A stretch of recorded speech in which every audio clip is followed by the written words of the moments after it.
amis, j'espère que vous allez bien. Aujourd'hui, on revient vers vous, encore un petit point lecture. Mais ça fait pas que ça. Bon, ici, c'est en deux, ce sera en plusieurs parties, à mon avis. Enfin, semi-partie, hein, peut-être sûrement en deux, parce que j'ai déjà pas mal de livres à vous parler. Donc voilà. Parce qu'au fait, je me suis rendu compte que j'avais oublié certains livres le mois dernier, aux deux points lecture précédents. Donc voilà. Bref, c'est pas grave. Donc le premier dont je vais vous parler, c'est le Cédric Cyr avec tes yeux. Donc c'est pas un nouveau, hein, il est sorti il y a déjà une dizaine d'années. Ouais, je pense, un truc comme ça. Donc ici, au fait, ils l'ont ressorti au fait en livre de poche avec cette nouvelle couverture.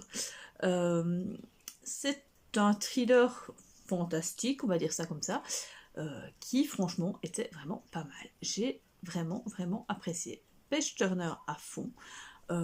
Franchement, à part une ou deux scènes un peu... Bref, c'était vraiment génial. J'ai adoré, du début jusqu'à la fin. C'est 500 pages qui se lisent en une fraction de seconde, on va dire ça comme ça. Franchement, j'ai adoré. C'est à découvrir, Cédric Cyr. Franchement, j'aime de plus en plus cet auteur. Ouais, je vais vraiment continuer à le découvrir parce que j'aime vraiment bien.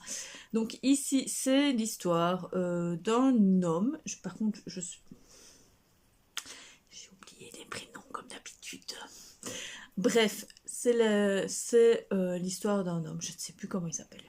Bref, il est insomniaque. Donc tous les soirs, il se connecte sur internet, il discute avec quelqu'un et tout. Enfin bref, dans un forum et tout, donc il explique un peu sa vie et tout le bazar. Et puis du jour au lendemain, il décide quand même de se dire bon, je vais aller faire une séance d'hypnothérapie pour pouvoir dormir et tout, parce que peut-être qu'il y a un blocage et tout. Enfin bref. Il va faire cette séance, mais cette séance va très mal se passer dans le sens qu'il va voir un démon et tout. Enfin bref, ça va. Et depuis, il va voir à travers les yeux d'un tueur.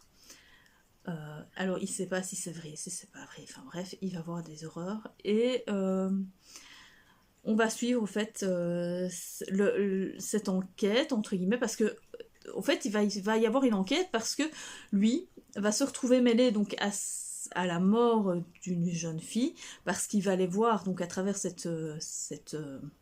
à travers en fait les yeux donc du tueur, donc il a vu donc que le tueur va tuer une jeune femme, et donc il va retrouver comme ça la maison avec la jeune femme qui a été complètement bref, je passe les détails, et justement il se fait arrêter par une petite fliquette qui est très particulière. Moi j'ai pas accroché à à ce personnage. Je sais pas pourquoi, elle m'a un peu déroutée, je sais pas. Enfin bref, j'ai pas accroché plus que ça. Donc du coup, elle va l'arrêter et ben, forcément, il va être interrogé et tout. Ils n'auront rien sur lui parce que ben voilà. Et puis, ben, du coup, elle va continuer l'enquête. Ils vont continuer l'enquête en général et tout. Enfin bref, il va y avoir des péripéties et tout. Et bref, je ne vous en dis pas plus, parce que si je vous en dis plus, ça ne va pas le faire. C'était vraiment génial. J'ai vraiment adoré. Les personnages, à part la petite fillette que je n'ai pas accrochée, les autres personnages étaient pas mal. Il y en a même une qui était assez mystérieuse et qui était vraiment pas mal. Une fin à couper les souffles, parce que franchement, je m'y attendais pas, mais alors absolument pas. J'ai vraiment été bluffée jusqu'au bout. Je vous ai dit, Page Turner, c'est des chapitres très très courts. On est tout le temps dans un suspense, dans un allaitement comme ça, pas allaitement, haletant, dans un livre haletant, stressant. Enfin, franchement, c'est vraiment génial. Alors, avec ces petites touches jusqu'à la fin de fantastique, c'était génial. Franchement, j'ai adoré. Je vous le conseille à 100%. Ensuite, un deuxième livre que je vous ai pas parlé, qu'il fallait que je vous parle depuis un petit temps. Je sais même pas si je l'ai encore. Je viens de réagir au fait que je pense que je ne l'ai plus.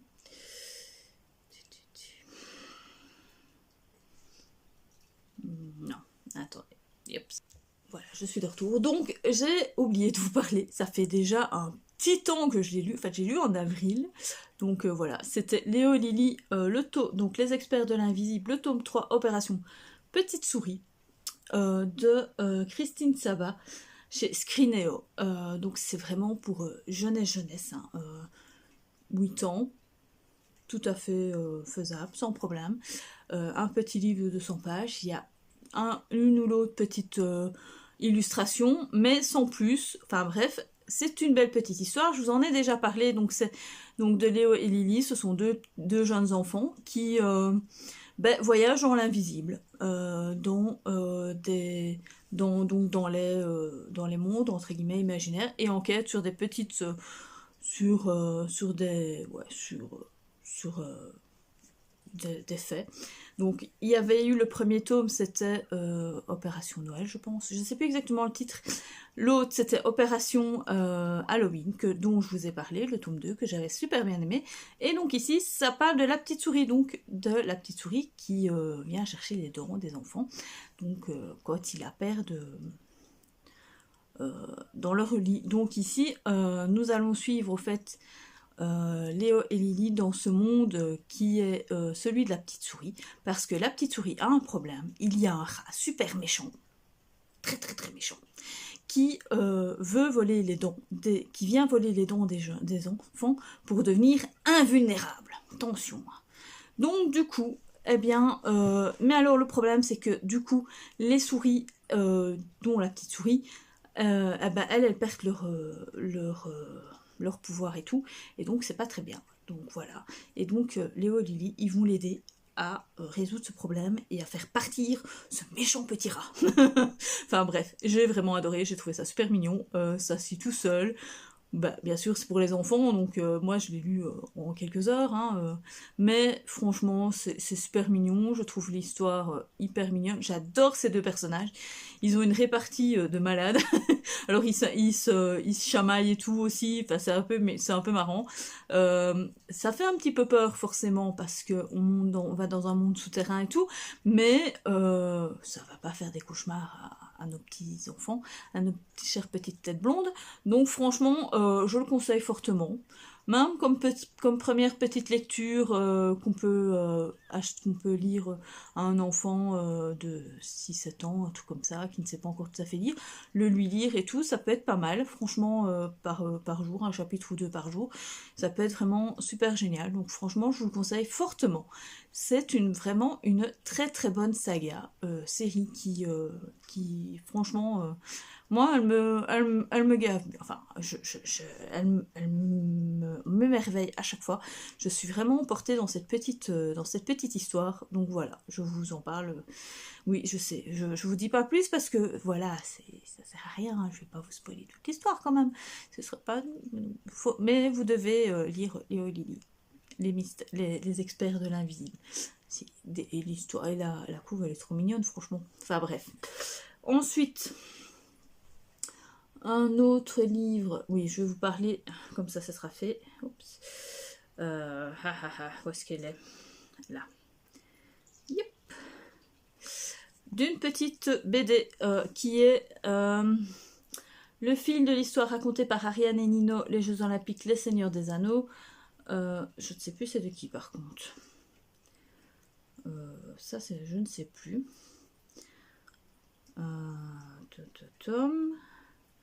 De qui est-ce encore? On va aller regarder ça, je ne sais plus, je m'en souviens plus. Ah oui, de Fabrice R, c'est vrai, c'est ça. L'écriture est de Fabrice R et le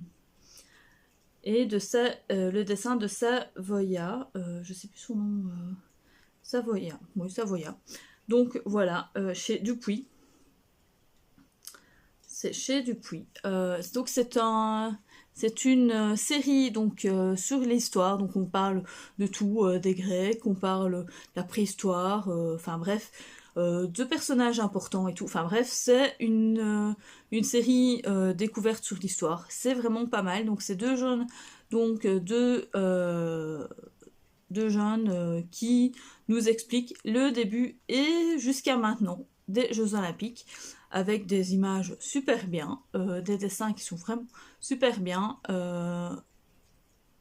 qui osent tout, parce qu'on voit même, entre guillemets, des hommes, entre guillemets, nus, mais bon, on voit pas le sexe, hein, rien du tout, mais ils sont nus dans le sens où, à cette époque-là, au tout début des Jeux Olympiques, les joueurs enfin, les athlètes étaient nus. Donc voilà. Bref. Donc, on vous explique tout depuis de A à Z, de comment, de pourquoi, et puis pourquoi Pierre de Coubertin, donc surtout lui, a remis à jour donc les Jeux Olympiques modernes, hein, parce que forcément, il y a eu quand même un creux entre une période après le Moyen-Âge et tout, jusqu'à 1800 et des, je sais plus exactement. Voilà, j'ai lu, mais bon, je m'en souviens plus. Enfin bref, il a remis les Jeux Olympiques, et donc voilà. C'est franchement pas mal. J'ai trouvé ça hyper intéressant. Alors du coup, c'est d'abord une BD qui explique et tout. Alors pas dans le simple, pas toujours en dessin habituel BD, hein, donc vous avez des fois des grandes cases, des fois des petites cases, enfin bref. Mais vous avez surtout à la fin quelques planches, quelques pages qui vous expliquent l'histoire réelle, enfin pas l'histoire réelle, mais les faits très importants à savoir sur les Jeux Olympiques. Et donc j'ai trouvé ça, donc par rapport aux personnages, aux personnes qui ont été importantes et tout, et donc je trouvais ça super intéressant. Plus aussi une ligne du temps. Qui vous explique vraiment les faits, qui vous remet donc dans les faits toute l'histoire des Jeux Olympiques. Donc franchement, j'ai trouvé ça hyper intéressant. Fabrice R est un auteur qu'on retrouve dans pas mal de livres de chez Dupuis. Donc voilà. Je pense qu'il est aussi en moitié dessinateur. Je pense qu'il est quand même aussi dessinateur. Mais bon, voilà. Mais franchement, je trouve cette BD très très intéressante. Et je pense que je vais essayer de découvrir les autres titres de cette série, parce que franchement j'ai trouvé ça hyper intéressant. Alors je dirais pour à partir de 8 ans sans problème, voire je suis pas adolescent, quoique ça peut intéresser les adolescents, hein, mais je veux dire que c'est à partir de 8 ans sans problème, on peut les lire, c'est intéressant. Donc voilà. Sinon, je ne sais pas quoi dire d'autre. C'était une simple BD, enfin une simple, qui a un fil historique très intéressant. Ensuite, nous avons Nyota. Je vous ai parlé de la deuxième BD que j'ai lue, donc Nyota et Les Surveillants des Étoiles de Pierre Joly et de Lucie Thibaudier. Lucie Thibaudier qui a écrit Sorcière, je sais pas si vous connaissez. Moi j'ai adoré cette saga. Donc ici, c'est chez Jungle, donc je l'ai eu dans la masse critique Babelio graphique, je crois. Enfin bref, jeunesse ou graphique, je sais plus. Bref, j'ai lu ça, j'ai trouvé ça super génial. Alors, les dessins sont vraiment pas mal, très colorés. Enfin, moi, j'aime vraiment bien. Je pense que c'est Lucie Thibaudier qui dessine. Hein. Je pense. Hein. Attendez, je vais vérifier pour ne pas dire de bêtises. Je ne sais pas, ils ne le mettent pas. D'habitude, ils mettent qui fait quoi. Et ici, ils ne le mettent pas. Mais je pense que c'est elle qui dessine. Hein. Non, ils ne le mettent pas, mais je pense que c'est elle qui dessine. Donc, au fait, c'est l'histoire de Nyota, tout simplement, qui passe des examens pour devenir surveillant des étoiles. Alors vous allez me dire, qu'est-ce que c'est surveillant des étoiles? Eh bien c'est tout simplement des gens de toutes les civilisations extraterrestres, terrestres, qui surveillent l'état de santé des étoiles. Tout simplement. Donc qui vont aider les planètes qui tournent autour et vont les aider à vivre correctement, enfin bref, à surveiller les étoiles. Bref. Et donc du coup, Nyota passe des examens et tout. Bon, on n'en parle pas vraiment des examens, ça prend une page, un truc comme ça. Et puis normalement, elle devrait sans problème réussir ses examens et tout, sauf que, non. Elle a raté les examens. Alors du coup, elle sait pas comment que ça se fait, parce qu'elle a toujours réussi tous ses tests et tout, elle était même première normalement dans tous les trucs, et puis là tout d'un coup, non, elle réussit pas, enfin du moins elle est pas qualifiée, elle est pas prise comme stagiaire et tout, donc il y a un problème. Donc elle va voir un de ses amis qui est dans un bureau qui surveille déjà certaines étoiles et tout, et je sais plus, et donc qui est une entité extraterrestre, hein, tout simplement. Et il lui dit, bah c'est pas normal, t'avais réussi tel truc, enfin bref. Et puis il dit, ouais, Taureau, ça va pas, donc il s'en va, et il va voir la chef et tout, et enfin, et pendant qu'il va voir la chef, Nyota reçoit un appel d'urgence, comme quoi, il y a une étoile, enfin, il y a une planète, en fait, qui a des problèmes, ils souffrent et tout, parce que leur soleil, je sais pas, il y a des moments, il pète un câble, quoi. Il grossit, rétrécit, enfin bref, ils savent pas ce qui se passe. Et donc, du coup, ils appellent à l'aide et tout, parce que, ils ont peur que leur planète, elle explose et tout, enfin, que leur planète disparaisse et tout, donc voilà. Et donc, elle cherche après des gens et tout, sauf qu'elle trouve personne, et elle tombe sur ce petit robot, je ne sais plus comment il s'appelle.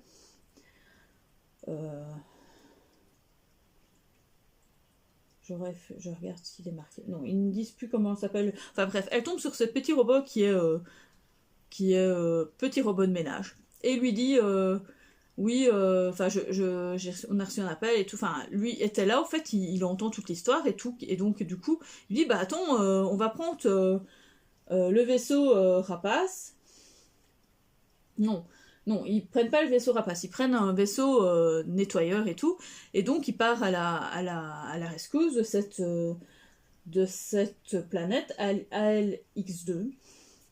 Et donc du coup ils vont retrouver jusque-là, et ils vont voir ce qui va se passer et tout, puis ils voient que le soleil en effet a des petits soucis, enfin bref, et ils vont tomber sur un méchant qui va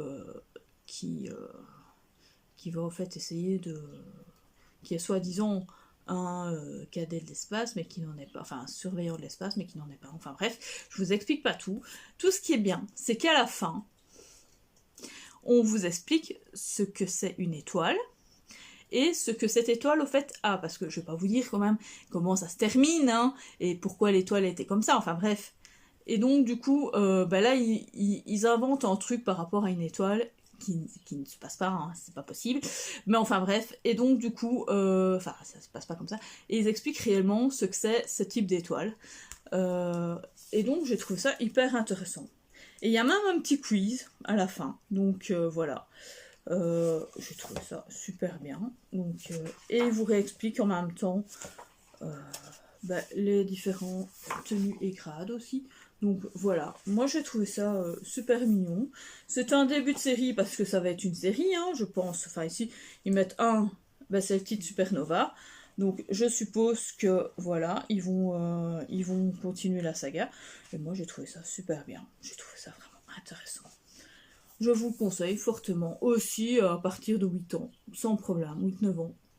Oui, je sais, je vous dis jour 8 ans quasiment, mais à croire que je ne tombe que sur des trucs de cet âge-là, jamais plus âgé, mais franchement, ouais, à 8 ans, il peut le lire sans problème. Franchement, j'ai trouvé ça super génial. Donc, voilà. Donc c'est ça, c'est la dessinatrice. Hein. Donc ici, on a Elona Holmes aussi, Elona et les animaux extraordinaires, mais aussi de sorcière. Ça, je sais qu'elle a fait aussi. Mais bon, enfin bref, j'ai adoré. Donc je vous le conseille. Donc c'est chez Jungle. Je ne sais pas combien ça coûte par contre. J'ai pas le prix, donc voilà. Hyper intéressant. Ensuite, nous avons un livre, je ne l'ai plus parce que c'était un livre, je sais même pas si j'ai la photo. Je pense que je ne l'ai pas, mais je ne l'ai pas vraiment. En fait, je vous en parle sans vraiment vous en parler. Je vais pas vous mettre la photo. Enfin, c'était Percy Jackson et les dieux grecs. Je vais peut-être quand même vous en parler quand même. Mais c'est un abandon total. Parce qu'au fait, je m'attendais... Enfin, je pensais à une histoire... donc de... Oula. Je regarde où est-ce qu'il est. Attendez. Oui, je sais, je suis... Voilà. Donc voilà. C'est celui-là. Donc, au fait, c'est un hors-série donc de Percy Jackson. Je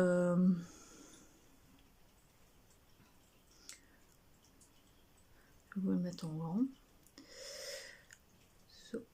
Non, c'est pas ça. Hop. Donc voilà, je vous mets en grand. Donc c'est celui-ci, donc qui est sorti il n'y a pas super longtemps. Je pensais au fait que ça allait être une aventure comme toutes les autres aventures de Percy Jackson, sauf que ça n'a rien à voir. En fait, c'est l'histoire totale des dieux grecs. Donc ça veut dire du début, par exemple des titans et tout le bazar, jusqu'à l'histoire de Zeus et tout le bazar avec les Olympiens et tout. Et franchement, voilà quoi.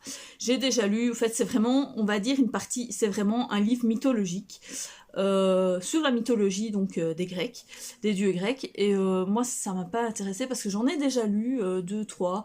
Et moi bon bah après un certain temps, c'est toujours la même chose quoi. Donc et ici, bah, il y a juste que, bon, bah, au lieu que ça soit suivant un fait, entre guillemets, plus historique, je veux dire ça comme ça parce que c'est de la mythologie, donc c'est pas historique, hein. Bref, des dieux, ça n'existe pas.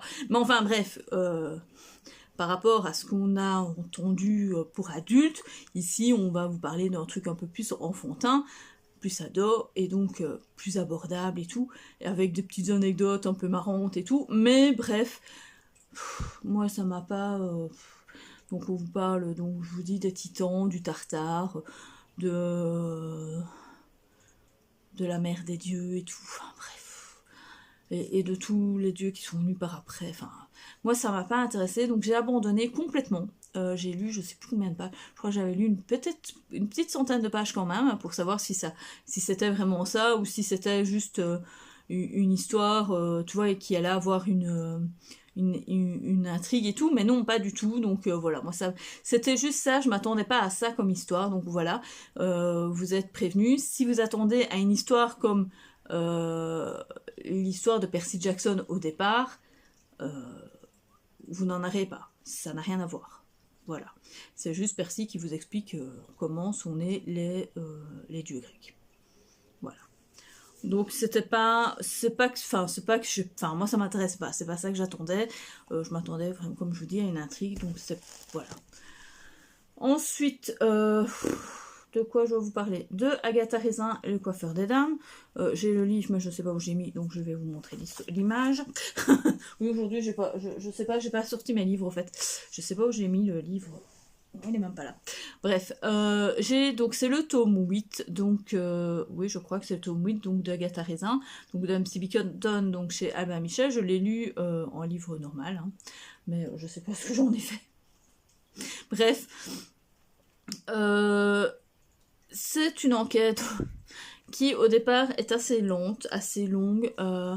On a toujours donc cette histoire avec Agatha qui est toujours fan de son voisin et tout, qui est toujours folle amoureuse, mais qui lui est parti comme ça, donc du coup elle est désespérée et tout, enfin bref, elle est déprimée et bah voilà. Et donc elle tombe sur, on lui dit bah tiens, va chez tel coiffeur, tu verras, il te rendra tellement belle et tout, et puis du coup elle y va et tout, puis elle entend une conversation, ouais je vais te tuer, enfin bref, et elle pose la question au coiffeur, tiens, j'ai entendu une conversation assez particulière, comme quoi elle veut tuer la personne et tout, et puis il dit bah c'est sûrement le voisin, enfin bref, et voilà, ça commence comme ça, tranquillement, très tranquillement, très très très tranquillement. Elle va, enquêter donc c'est sur ce truc-là, et puis tout d'un coup, il y a un meurtre, forcément, qui se passe assez tard d'ailleurs dans l'histoire. J'ai trouvé ça, oui, c'est franchement pour un... Habituellement, ils sont quand même un peu plus tôt, mais bon, enfin bref, il se passe un meurtre, hein, et elle va, comme d'habitude, enquêter de son côté et tout, sauf qu'ici, elle va être accompagnée de son petit baron... Winthrop, je pense. Et donc, voilà, ils vont faire leur petite magouille et tout. Enfin bref, j'ai bien aimé. J'ai pas accroché plus que ça. J'ai bien aimé. Mais par contre, la fin m'a fait rigoler. Mais alors à un point. Je me suis dit, ça lui est bon, quoi. lui arrivait quelque chose à la fin, j'étais mort de rire. J'en ris encore d'ailleurs. Non, franchement, c'était vraiment mourir de rire à la fin, la pauvre. Mais ça lui est bon en fait. Au lieu de se faire tuer, bah, elle a eu autre chose, donc voilà, je peux pas vous en dire plus, mais enfin bref. Mais c'était vraiment pas mal. Je m'attendais pas du tout à ça. Enfin, bref, j'ai lu ça comme ça. J'ai pas spécialement enquêté moi-même dans ma petite tête pour savoir, mais c'est vrai que j'avais déjà des soupçons, hein, on se doute bien. Mais voilà, j'ai pas pu se regarder à ça. Mais jusqu'à la fin, voilà, j'étais un peu voilà, j'ai été promenée dans l'histoire sans plus, je me suis pas prise la tête, hein, c'est un cosy mystery, donc voilà, je me prends jamais la tête dans les cosy mystery, je me laisse emporter dans la vague et tout, donc c'était assez intéressant. Maintenant, je vais lire, en fait, je vais lire les tomes que j'ai avant pour pouvoir lire le tome d'après. Comme ça, je vais être de nouveau par rapport au fil conducteur plus dans l'histoire et tout, et voilà. Mais sinon, je vais continuer cette petite saga de Cosy Mystery parce que j'aime bien. Maintenant, il y a, à ce qui paraît, plus de meilleurs tomes que d'autres, donc voilà. Mais bon, il y a, je ne sais plus, une quarantaine de tomes, je pense. Je vais pas tous les acheter, hein, ça je vous le dis tout de suite. Hein. Donc voilà. Ensuite, nous avons... oui, je pense que c'était le dernier. Hein. Ouais, le dernier que j'ai lu. C'est Ce que savait la nuit de Arnald Uridrason chez Métayer. C'est le premier tome de la saga de Conrad. Donc c'est un inspecteur qui est à la retraite, bon, ça se passe en Islande. On vous reparle du meurtre dans les ombres. On vous parle de son père qui est mort, enfin qui a été assassiné parce que son père à lui était un escroc quand même. Donc du coup, c'est une enquête qui n'a jamais été résolue. Donc lui, il sait pas du tout ce qui va se passer. Donc, enfin, ce qui s'est passé, il était déjà quand même jeune, enfin, il était adulte, plus ou moins, je pense. Enfin, du moins, il était au moins ado quand ça s'est passé. Enfin bref. C'est vraiment les prémices, on sent bien que c'est les prémices de ce que c'est le premier tome, donc on vous explique tous par rapport à ça, sauf que moi j'en ai déjà lu un en fait de Conrad, donc je savais déjà, et je sais déjà comment se passent certaines choses par rapport au fil conducteur. Bref, c'est pas grave, ça m'a pas tracassé, je suis partie dans l'histoire, donc ici on va trouver donc un jour le corps d'un homme dans un glacier. Donc le glacier au fait a reculé, hein, dégelé, hein, vu qu'avec le réchauffement climatique et tout. Et donc du coup on a retrouvé un corps d'un homme qui a disparu il y a 30 ans. Sauf que cet homme, il avait disparu et c'est Conrad qui avait mené l'enquête. Donc du coup, rebelote, on remet l'enquête et tout, sauf que lui, au départ, il n'a plus rien à voir vu qu'il est retraité. Sauf que non, ses petits copains... de la crime, ils lui ont téléphone, ils lui disent tiens écoute, il y a ce gars-là, il est sorti, enfin il l'a retrouvé, est-ce que tu peux peut-être nous aider et tout, mais sans plus, hein, ne va pas trop sur nos plates-bandes, hein, mais tu peux quand même y aller. Et en même temps, il y a la sœur d'un homme qui a soi-disant vu quelque chose qui s'est passé à ce moment-là sur le glacier, enfin pas vraiment sur le glacier mais pas loin, qui était enfant à cette époque-là, qui n'a rien à voir, enfin qui n'a jamais fait plus attention à ça, qui par la suite réagit, réfléchit et tout, il entend l'histoire comme quoi l'homme a été retrouvé là et tout, puis il se pose la question, ah tiens, il y a 30 ans, j'ai vu ça et tout, enfin bref, donc du coup, et donc il s'est fait tuer, et donc du coup la femme, enfin il pense que c'est, donc le gars il pense que c'est dû à, qu'il a vu quelque chose par rapport à ce meurtre-là, et donc du coup, il se fait écraser, et donc sa sœur pense que c'est pas normal quoi, tu vois, que c'était un meurtre, hein, que c'était volontaire. Donc elle va voir Conrad et lui demande. Donc du coup lui il va plutôt suivre l'histoire, enfin il va plutôt suivre comment dire, l'enquête par rapport au jeune homme qui est tué, qui est mort écrasé, que par rapport à l'histoire de l'homme qu'on a retrouvé quoi. Et de fil en aiguille, voilà, il va retrouver une truc, il va réaliser, enfin, j'ai du mal à trouver mes mots aujourd'hui. Il va résoudre cette enquête que je ne m'attendais pas du tout. Franchement, je pense que lui-même ne savait même pas. Donc, ce qui est bien avec les Arnaldur Interson, c'est que ça se passe dans le temps.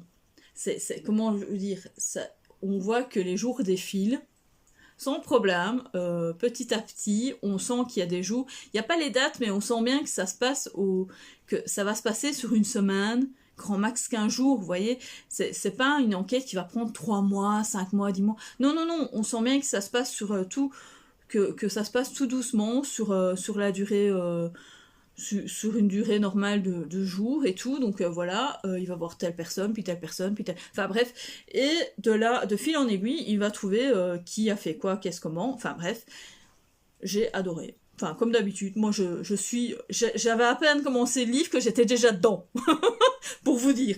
Moi j'ai lu à peine les 3 premières pages, ça y est, j'étais déjà dans mon histoire. Ah oui, j'étais dedans, complètement. Mais alors... à fond quoi, moi je suis à fond dans Arnaldur Indridason à chaque fois, alors qu'il m'embarque dans son histoire et je me dis mais qu'est-ce qu'il me raconte, comment il retrouve que c'est ces personnes-là, moi je connais, mais j'ai jamais pensé à ces gens-là quoi, enfin bref, non, j'ai vraiment bien aimé, c'est à découvrir, franchement c'est du polar nordique à découvrir. Si vous n'avez toujours pas découvert, moi je suis à fond, donc du coup je vais lire mon petit Arnaldur, enfin au moins un, ouais j'en lis un par mois quasiment, hein, donc je vais peut-être prendre le tome 2 pour le mois de juin, de Conrad, comme ça sera fait, parce qu'il y a le tome 5, donc qui était les parias, oui je crois que c'était le tome 5, les parias qui vient de sortir ici, donc ce serait pas mal de pouvoir lire le paria dans quelques mois. Comme ça, voilà, parce que les enquêtes d'Erlendur, Erlendur, je ne sais plus comment, il y a un peu plus de tomes. Donc je pense que je vais quand même d'abord finir entre guillemets cette saga parce qu'elle n'est pas finie, je suppose, vu qu'il vient d'avoir un tome. Maintenant, je sais pas, c'est peut-être le dernier de la saga, hein, j'en sais rien. Mais voilà, que les Erlendur, c'est pas encore terminé. Mais je vais lire, à mon avis, en alternance, hein, je pense. Donc voilà.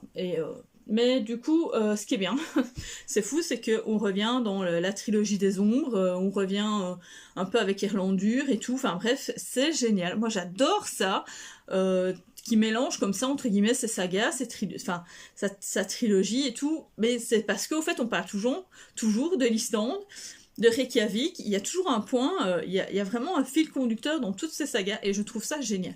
Franchement, j'adore. Moi j'adore. Je suis à fond dedans. Alors, tous les livres se valent pas, hein, les histoires, bon, des fois c'est un peu lent ou quoi, ok, mais franchement, moi j'aime bien l'écriture.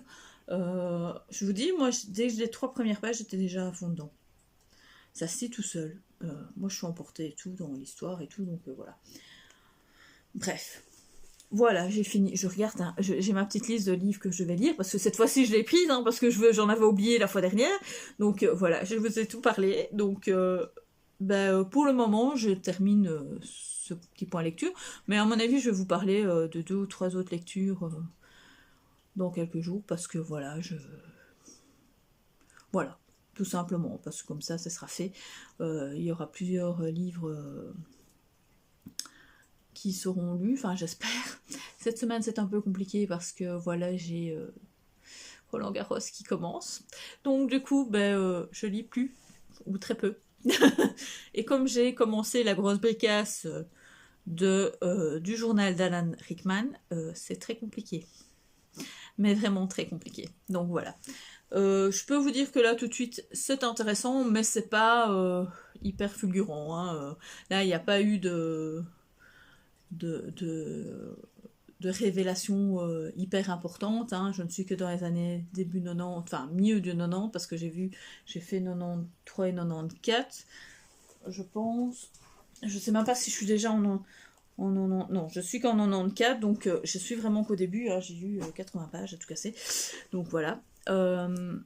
Donc ça va jusque 2015. Et ensuite, on a un petit truc des journaux d'avant 94, mais qui font une 59 de pages à tout casser.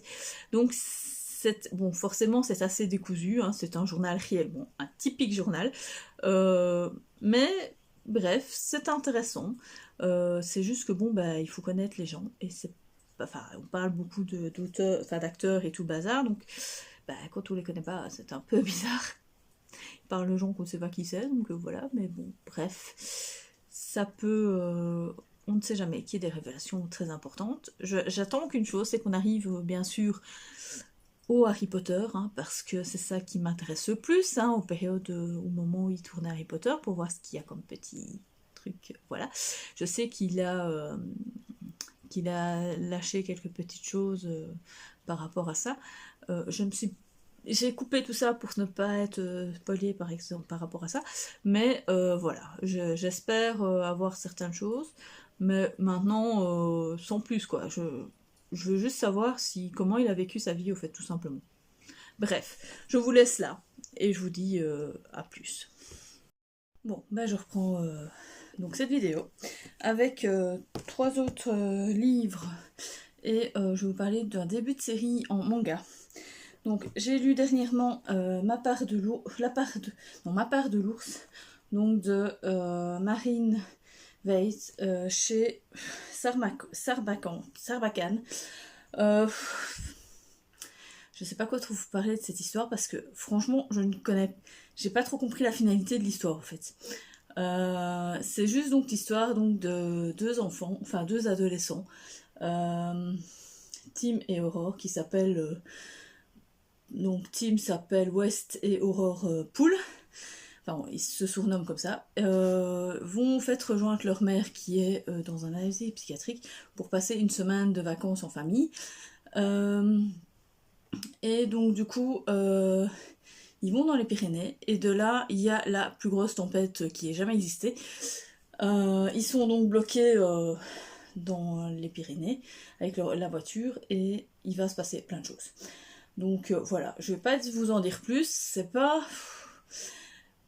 pour des jeunes ados.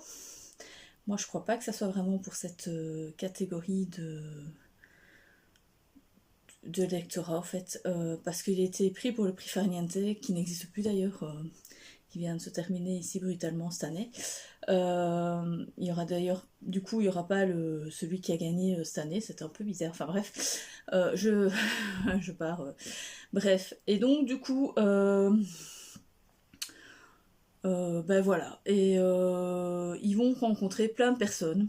Oui, ils vont réussir à rencontrer des gens dans cette tempête de neige qui vont les aider, qui vont être un peu particuliers. Enfin bref, c'était pas mal, mais moi j'en garderai pas un grand souvenir. Franchement, et je vous dis, j'ai pas compris la finalité. Est-ce que c'était sauver l'ours, enfin sauver la nature, qu'il fallait, voilà, ou est-ce que c'était autre chose, j'en sais rien. Donc je sais pas. Franchement, j'ai été un peu, je vais pas dire déçue, mais embêtée. Enfin oui, je sais pas, j'arrive pas à savoir à quoi ça racontait, parce qu'ils disent que ça part de contes aussi, de légendes locales et tout, mais c'est un peu bizarre parce que c'est une légende c'est pas une légende connue quoi, enfin c'est pas une, enfin je pense pas que on parle de ça là-bas dans les Pyrénées, de cette légende, enfin bref, sur les ours, donc voilà, bref, ça va pas, voilà, c'était un avis assez mitigé quoi. Ensuite, un autre avis entre guillemets mitigé. J'ai lu donc le journal d'Alan Rickman, donc chez Hachette Heroes. C'est une belle bécasse, c'est surtout ça le problème. C'est en plus assez décousu. Bon, c'est un journal, donc voilà. Au fait, ce qu'il y a, c'est que ce que je regrette dans l'histoire, c'est que, enfin, ce que je regrette, façon de parler, c'est qu'il n'y a pas de fil conducteur réellement. C'est-à-dire que un jour, il a ces pensées-là, enfin, il exprime ses pensées par rapport à ce qu'il a fait ou par rapport à qui il a vu et tout, mais il n'y a pas un. Par exemple, si par exemple il parle d'un film comme quoi il est allé faire tel film, enfin, qui va produire ou qui va jouer dans tel ou tel film, il n'y a pas le fil conducteur qui va continuer.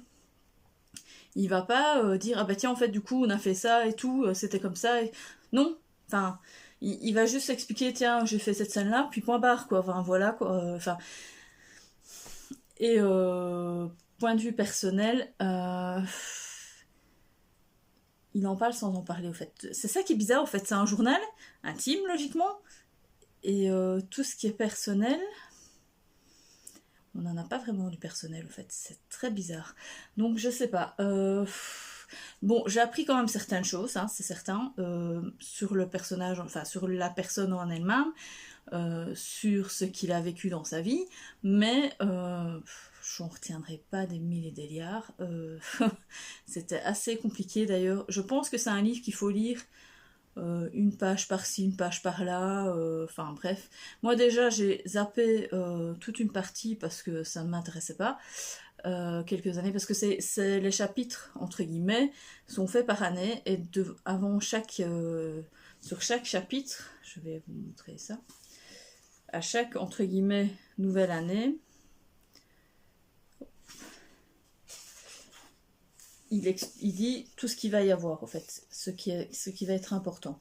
Mais même de ça, enfin, des fois, c'est pas très clair. Et alors, aussi, c'est par rapport aux personnes que l'on rencontre. Il y a des fois des personnes, franchement, on sait pas qui c'est.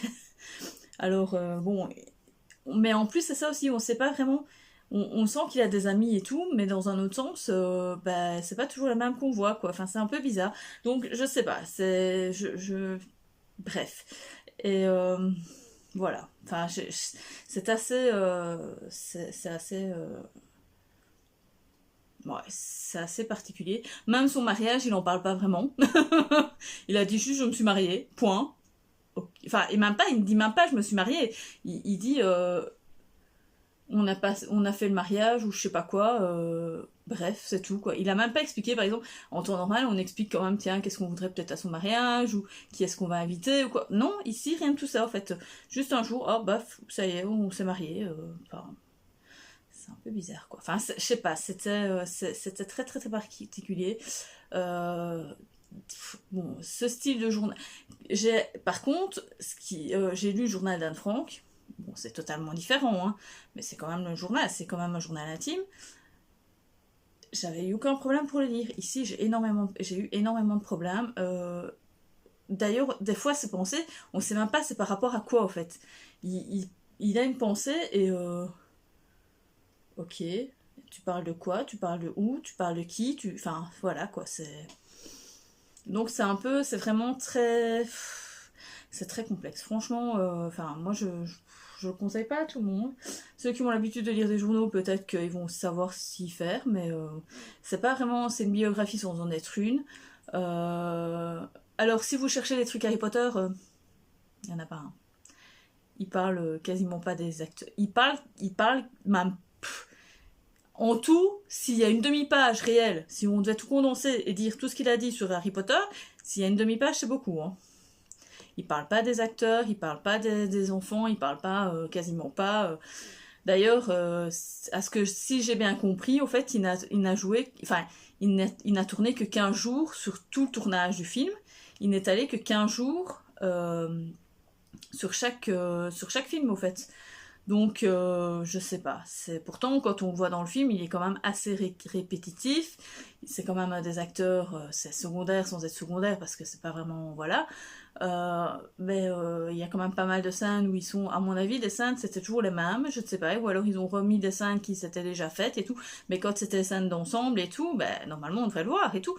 Et ben, voilà, quoi. Il a dit, ouais, son contrat, c'est 15 jours de prestation sur le truc et puis voilà. Donc mais bon, bref, non, c'est tout quoi. À part ça, il en dit pas vraiment plus, si ce n'est qu'il a été déçu parce que pour lui, il voulait plus, il voulait que sa prestation soit bien mieux que ce qu'il n'a fait. Mais bon, voilà, à part ça, c'est tout quoi. Enfin, bref, c'est un petit échec pour moi, en fait, voilà. Ensuite, j'ai lu une saga, enfin, un manga, c'est Divine Nanami, qui n'est absolument plus édité, qui n'est pas trouvable, ou très peu trouvable. Il est fait en 25 tomes, c'est de Julieta Suzuki chez Édition Delcourt. Au départ, je me dis, non, j'ai pas compris le premier tome en fait. Enfin, c'est pas que j'ai pas compris, mais j'ai pas été attirée par le premier tome. Alors au départ, ils disent que c'est un shoujo. Là, tout de suite, sur les 3 premiers tomes, bah...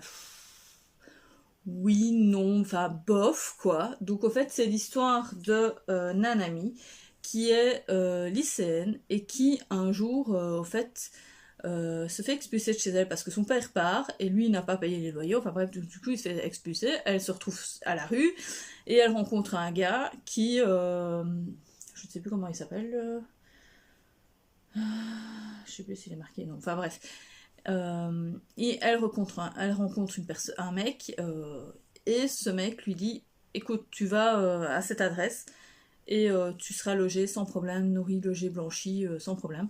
Donc elle va là-bas, et au fait elle se retrouve dans un temple, rempli de yokai. Donc c'est assez particulier, du coup elle devient déesse. Oui, enfin c'est un peu bizarre, donc bref. Et il va se passer quelques aventures en étant déesse de l'amour, parce que ça doit être une déesse de l'amour, donc voilà. Et bah voilà, après il y a des péripéties, il y a des choses qui se passent et tout, donc je vous en dis pas plus, déjà je trouve que je vous en ai dit un peu beaucoup. J'aime bien, je vais continuer la saga, sauf que dans ma bibliothèque il n'y a que les 9 premiers tomes, qu'il y en a 25, et donc je ne sais pas si je vais savoir lire les autres tomes, donc 10 à 25, donc 15, non, 16 prochains. Je vais essayer de les trouver, mais enfin je sais où les trouver, hein, mais enfin, dans quelle bibliothèque elle est, mais sauf que c'est pas tout près et que je peux les faire revenir, mais est-ce que cette bibliothèque va vouloir me faire, enfin bref. Donc voilà, je vous conseille quand même, si vous l'avez ou si vous savez la voir via votre médiathèque ou quoi, ben franchement allez-y, c'est pas mal. C'est à découvrir. Maintenant, peut-être qu'ils vont peut-être la faire rééditer, mais là tout de suite, c'est plus édité. Mais je ne sais même pas ça date de quand, hein, donc attendez, je vais regarder. Ouais, ça date quand même d'il y a un petit peu de temps, ça fait quand même... c'était en 2011, donc c'est vieux sans être vieux, hein, c'est pas pour un manga, voilà quoi, c'est pas non plus... Enfin, on connaît des mangas qui sont beaucoup plus vieux et qui sont réédités, hein, regardez City Hunter, City Hunter c'est les années 80, quoi, voilà. Donc ça va, bref. Donc voilà, c'est tout ce que j'avais à dire. Je vais clôturer ce petit point lecture, enfin petit gros point lecture parce qu'il sera en 2 parties, hein, mais pour vous ce sera une partie, mais bref, pour moi ça fait 2. Bah, écoutez, si vous avez lu un de ces livres ou si vous étiez tenté par un de ces livres et que vous ne savez pas si réellement est-ce que ça vous plairait ou pas, bah, peut-être que je pourrais vous en dire plus en commentaire. Enfin bref, dites-moi tout comme d'habitude. N'oubliez pas de liker, partager, euh, commenter. Enfin bref, dites-moi tout. Et puis je vous dis à plus dans le bus.